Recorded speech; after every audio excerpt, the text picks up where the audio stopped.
व्योम भूमिर्न तेजो न वायु चिदानन्दरूप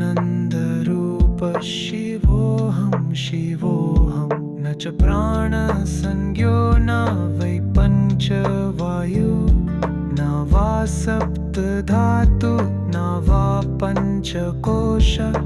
वाक्पाणिपादं न चोपस्थपायु चिदानन्दरूप शिवोऽहं शिवोऽहम्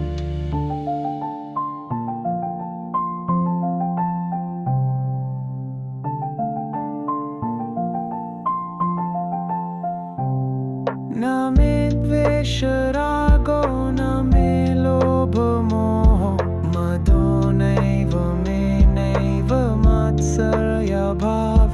न धर्मो न चार्थो न कामो न मोक्ष चिदानन्दरूप शिवोऽहं शिवोऽहम्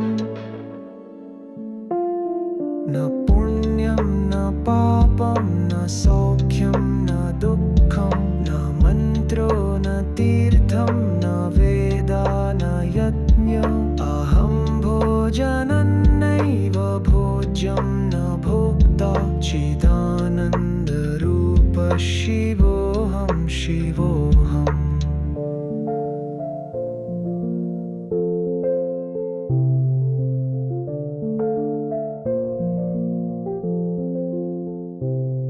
न मृत्यु न शङ्का न मे जातिभेद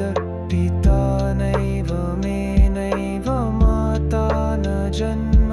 न बन्धु न मित्रं गुरुर्नैव शिष्यं चिदानन्दरूप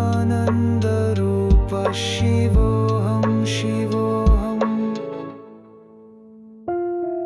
अहं निर्विकल्पो निराकाररूपो